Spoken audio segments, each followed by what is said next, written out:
Prajem pekný piatkový večer, moje meno je Martin Pirina a ako zvyčajne vás prevádzam rôznymi otázkami piatok večer, ktoré sa týkajú filozofie, histórie, práva alebo historických udalostí, o ktorých by ste podľa môjho názoru mali vedieť alebo ktoré sú dôležité pre súčasnú spoločnosť.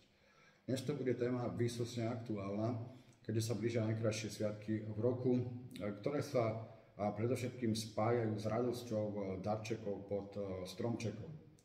A to darčekmi pre deti našich najmenších alebo najbližších. Bohužiaľ, realita je taká, že nie každý si môže dovoliť kúpiť vianočný darček zodpovedajúcej kvality a hodnoty.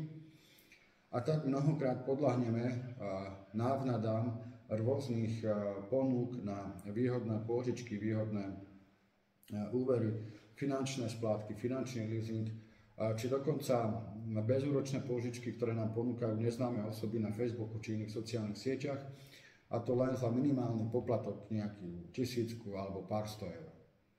Aká je realita po takýchto pôžičkách? Ako rýchlo sa stratí radosť z darčekov pod stromčekom a čo nás čaká v novom roku? No je to veľmi jednoduché.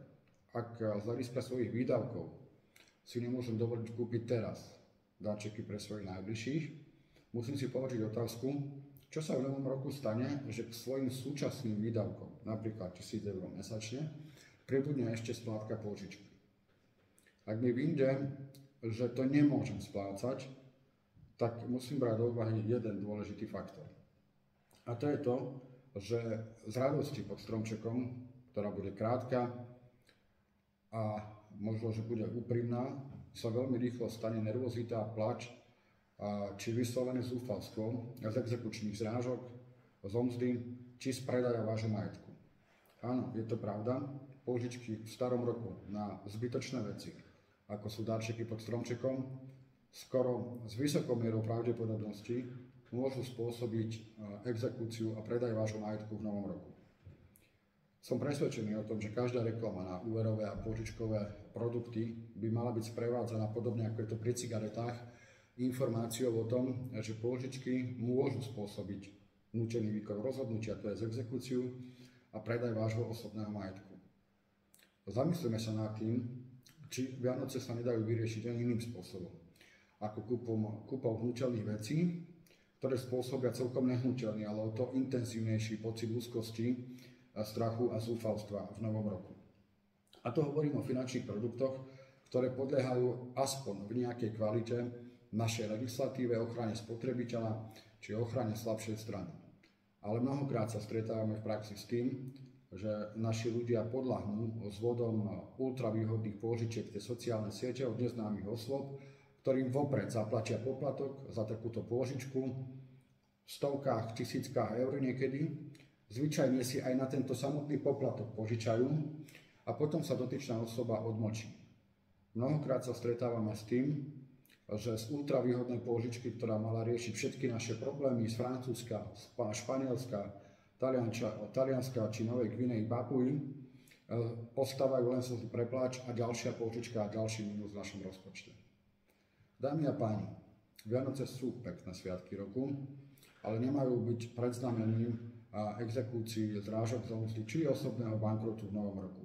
Preto aj týmto videom oslovujem slovenskú verejnosť a zvážte, či na hmotné zabezpečenie Vianoc je nevyhnutné zobrať si akýkoľvek finančný produkt. Či je to pôžička, či je to spotrebný úver, alebo finančný leasing.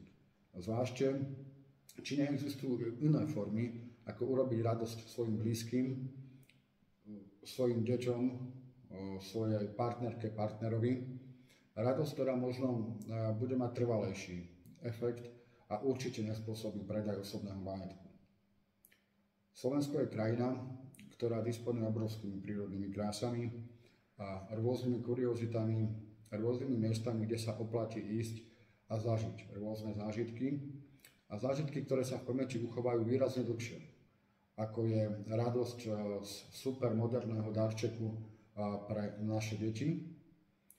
A možno aj výrazne dlhšie, ako je smútok a hnev z toho, že vám v apríli alebo v júni zaklope na dvere exekútor s vymáhaním pôžičky, ktorú ste si takto nerozumne zobrali v starom roku. Vianočné pôžičky spôsobujú exekúciu. Pamätajte na to, ak považujete túto informáciu za dôležitú, alebo vidíte, že niektorí z vašich blízkych naleteli podvodníkovi na sociálnej sieti, ktorý im ponúka ultravýhodné pôžičky bezúročne a bez toho, aby si lustrovali ich majetok, tak ho zdieľajte a poskytnite im informácie ďalej, pretože len spoločne tvoríme Slovensko a len spoločne môžeme mať dostatok síl na to, aby sme zvládli aj neľahké ekonomické obdobie, ktoré nás najväčšou pravdepodobnosťou čaká. Prajem pekný víkend a